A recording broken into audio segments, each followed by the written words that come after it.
मैं doctor Nidhi Mathur, associate professor home science, government girls college Behror. पिछले lecture में हमने इंटेलेक्चुअल डेवलपमेंट क्या होता है ये जानने का प्रयास करा था। इसमें हमने जाना था कि बुद्धि क्या होती है, इंटेलिजेंस क्या है या बुद्धि क्या है। इसमें हमने विभिन्न वैज्ञानिकों की, मनोवैज्ञानिकों के विचार जाने थे कि वे उन्होंने बुद्धि किसको कहा है।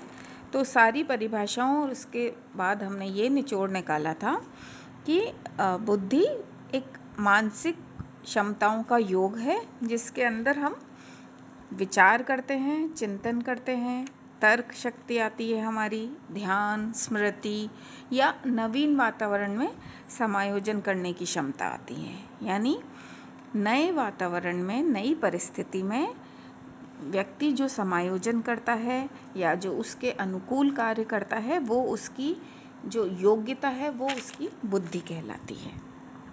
यानी एक तरह का ये सीखने की क्षमता होती है और साथ ही एक अमूर्त चिंतन की योग्यता होती है। अब हम देखेंगे कि बुद्धि की प्रकृति क्या होती है, नेचर क्या है इंटेलिजेंस का। सबसे पहले सीखने की क्षमता, यानी बुद्धिमान बालक में सीखने की क्षमता होती है। जो कुछ भी उसे सिखाया जाता है वह जो कम बुद्धिमान बालक होते हैं उनकी अपेक्षा वो जल्दी ग्रहण कर लेता है। फिर समय के अनुसार तर्क की योग्यता होती है, यानी बुद्धिमान बालक है वो समय के अनुसार तर्क कर सकता है। फिर विभिन्न वस्तुओं को पहचानने की क्षमता होती है, यानी बुद्धिमान जो बालक है वो विविध नई नई वस्तुओं को पहचान लेता है, उसको समझ लेता है और ये क्षमता उसके अंदर पाई जाती है। और साथ ही नई परिस्थितियों में जो अपने ज्ञान का समुचित प्रयोग करने की योग्यता भी उसमें होती है, यानी नई जो भी परिस्थिति आए उसके साथ अनुकूलन करने में वो समर्थ होता है। उसके नई जो सिचुएशंस है उसके अकॉर्डिंग वो एडजस्ट कर लेता है, जो भी बुद्धिमान व्यक्ति होता है, बुद्धिमान बालक होता है। फिर समस्याओं को हल करने की योग्यता भी होती है। जो बुद्धिमान व्यक्ति होगा वो आसानी से जो भी समस्या आएगी उसको हल करने में समर्थ होगा।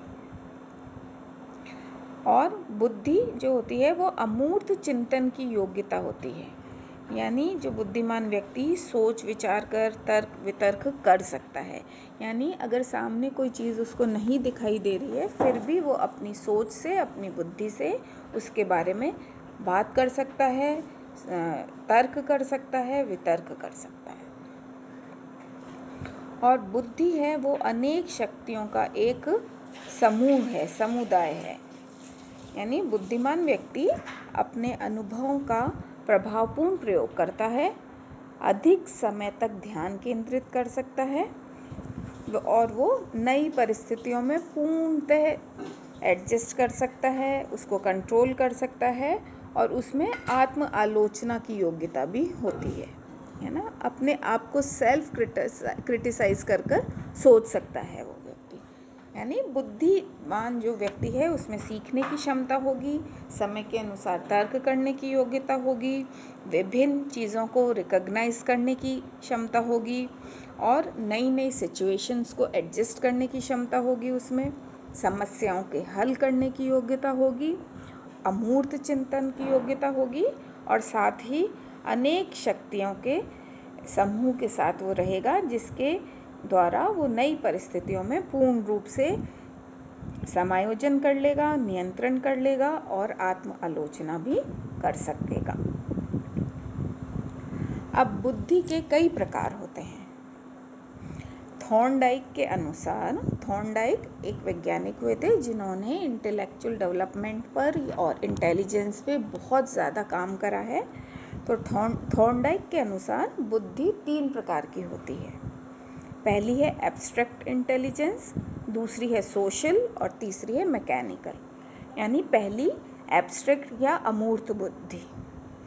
जिस व्यक्ति में जो अमूर्त वाली बुद्धि होती है उसमें पढ़ने, लिखने, सोचने और समस्याओं को सुलझाने की क्षमता अधिक होती है, क्योंकि सामने चीज़ नहीं दिख रही है लेकिन उसको हम पढ़कर, सुनकर, उसके बारे में विचार कर समस्या को समझकर सुलझाने की योग्यता रखते हैं। तो ये जो इंटेलिजेंस होती है हमारी, ये होती है एब्स्ट्रैक्ट इंटेलिजेंस।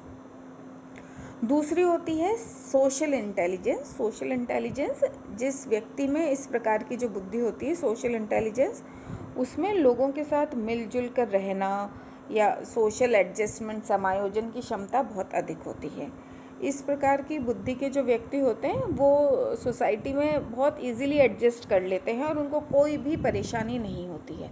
हम देखते हैं ना, कई लोग बहुत ज़्यादा सोशल होते हैं, बहुत आसानी से लोगों के साथ घुल मिल जाते हैं, एडजस्ट कर लेते हैं। तो उन व्यक्तियों की जो सोशल इंटेलिजेंस है या सामाजिक बुद्धि है वो ज़्यादा होती है। और फिर तीसरी होती है मैकेनिकल इंटेलिजेंस, यानी इस प्रकार की बुद्धि के जो व्यक्ति होते हैं वो इस तरह का काम करते हैं, जैसे कारीगर हुए, चालक हुए, जैसे ड्राइवर का काम हुआ या इंजीनियर्स हुए। उन लोगों की मैकेनिकल जो इंटेलिजेंस होती है वो ज़्यादा होती है। यानी हम इंटेलिजेंस को 3 उसमें कर सकते हैं, और जो व्यक्ति जिस तरह का काम कर रहा है वो उसके हिसाब से अपनी बुद्धि के अनुसार उस कार्य को करता है।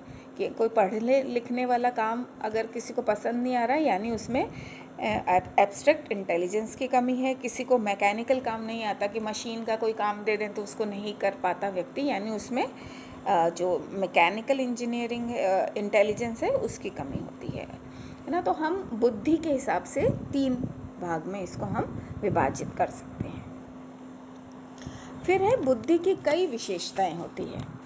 जैसे बुद्धि जो है, सबसे पहली बात कि वो एक जन्मजात योग्यता है, यानी बुद्धि आनुवांशिक रूप से हमको प्राप्त होती है, यानी इसका निर्धारण जन्म से पूर्व ही हो जाता है और किसी भी व्यक्ति को ना घटाया जा सकता है ना इसको बढ़ाया जा सकता है। लेकिन जो जन्म के बाद केवल उचित वातावरण देकर हम बौद्धिक क्षमताओं का विकास कर सकते हैं ना। फिर है कि बुद्धि संपूर्ण शरीर की क्रियाशीलता का आधार है, यानी बुद्धि शरीर के किसी एक ही अंग तक सीमित नहीं होती। बुद्धि संपूर्ण शरीर को निर्देशित करने का कार्य करती है, यानी बुद्धि के निर्देशन में शरीर के सभी अंग सुचारू रूप से काम करते हैं। जिसमें जितना इंटेलिजेंस होगा, जितनी बुद्धि होगी, वो उसके अंग भी उसी हिसाब से काम करेंगे और व्यक्ति उसी प्रकार से कार्य करेगा। फिर बुद्धि में व्यक्तिगत विभेद पाए जाते हैं, यानी कि जितने भी लोग होते हैं सब व्यक्तियों की बुद्धि समान नहीं होती। यानी कुछ बालक होते हैं वो बहुत तीव्र बुद्धि वाले होंगे, कुछ सामान्य बुद्धि वाले होंगे, कुछ मंद बुद्धि वाले होंगे, है ना। यानी बुद्धि के आधार पर ही हम, जैसे कुछ बालकों को तो हम बहुत बहुत प्रतिभाशाली मान लेते हैं, है ना।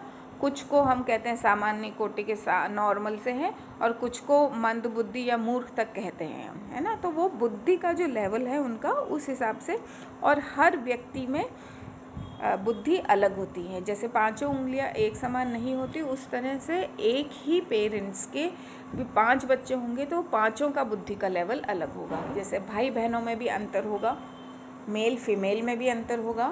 इस तरह से व्यक्तिगत विभेद पाए जाएंगे कि एक ही परिवार में हम देखेंगे कि कोई एक बच्चा तो बहुत ज़्यादा इंटेलिजेंट होकर बहुत अच्छा कर पाया, दूसरा कम कर पा रहा है ना। तो वहाँ व्यक्तिगत विभेद होते हैं। और फिर है कि बुद्धि व्यक्ति के व्यवहार को निर्देशित करती है। जब हमने पता कर लिया कि बुद्धि क्या है, तो हम ये आसानी से कह सकते हैं कि बुद्धि व्यक्ति के जो व्यवहार है या उसके जो विचार है उसको प्रभावित करती है। यानी जो बालक तीव्र बुद्धि के होते हैं तो उनके विचार, कार्य और जो व्यवहार हैं वो मंद बुद्धि बालकों की तुलना में ज़्यादा मैच्योर होंगे, है ना, परिपक्व होंगे, परिमार्जित हुए होंगे, रिफाइंड होंगे और बैलेंस्ड होंगे, है ना। और किसी भी व्यक्ति के जो कार्य, व्यवहार या जो उसके जो स्टैंडर्ड्स हैं या जो भी उसके आइडियाज़ हैं या इवन उसके बोलने की जो क्षमता है, वाक्पटुता, और ये सारी चीज़ें उसकी बुद्धि के उससे हम उसकी बुद्धि का अनुमान आसानी से लगा सकते हैं ना। हम देखकर पहचान लेते हैं कि भाई ये व्यक्ति इंटेलिजेंट है, उसके जो जितने भी काम हैं या जो जिस तरह से वो बोल रहा है या जिस तरह से व्यवहार कर रहा है, उससे हम उसकी बुद्धि का या उसकी इंटेलिजेंस का आइडिया लगा सकते हैं। अब यहाँ एक और शब्द आता है ज्ञान। जनरली हम इसमें कंफ्यूज हो जाते हैं कि इंटेलिजेंस और नॉलेज क्या चीज़ है, या बुद्धि और ज्ञान। हम अधिकतर बोलचाल की भाषा में बुद्धि और ज्ञान को एक ही अर्थ मानते हुए प्रयोग कर लेते हैं, लेकिन बुद्धि और ज्ञान बिल्कुल अलग चीज़ है। बुद्धि जो है वो जन्मजात आनुवांशिक शक्ति है, जबकि जो ज्ञान है वो अर्जित है। बाहर से हम उसको वातावरण से उसको अर्जित करते हैं ना, उसको प्राप्त करते हैं। बुद्धि साध्य है, जो ज्ञान उस तक पहुंचाने का साधन है। यानी बुद्धि तक हमको पहुंचना होता है और वो ज्ञान उसको तक पहुंचाने के लिए हमारे एक ये माध्यम बुद्धि होती है। बुद्धि के माध्यम से हमें ज्ञान प्राप्त होता है। बुद्धि व्यक्ति को बुद्धिमान बनाती है, जबकि ज्ञान उसे विद्वान बनाता है ना। और बुद्धि अपरिवर्तनीय होती है, जबकि ज्ञान परिवर्तनशील होता है। ज्ञान हमको कम भी हो जाता है, घटता बढ़ता रहता है। हमने ज़्यादा अच्छे से पढ़ लिया, लोगों से ज़्यादा इंटरेक्ट कर लिया, ज़्यादा सीख लिया तो ज्ञान बढ़ गया। फिर कुछ अगर हमने छोड़ दिया ये सब चीज़ें तो हमारा ज्ञान घट सकता है ना। लेकिन बुद्धि जो है वो हमारी स्टैंडर्ड रहती है, जो है अपरिवर्तनशील होती है। फिर बुद्धि से विभिन्न अंगों में विकास होता है, जबकि ज्ञान से केवल एक विशिष्ट अंग का ही विशिष्ट क्षेत्र में ही हम विकसित होते हैं। और फिर बुद्धि हमारी विभिन्न बौद्धिक क्षमताओं की मांग है। यानी बुद्धि नष्ट होने से जो हमारी बौद्धिक क्षमता है ना, तर्क करने की शक्ति हुई, या हमारी सोचने की, विचारने की, परिस्थितियों में सामंजस्य बनाने की, ये जो सारी बौद्धिक क्षमता है वो समाप्त हो जाती है। जबकि ज्ञान केवल एक क्षेत्र में ही हमारा विकास करता है ना। तो बुद्धि और ज्ञान दो अलग अलग चीज़ें हैं। नॉलेज अलग चीज़ है, इंटेलिजेंस अलग चीज़ है।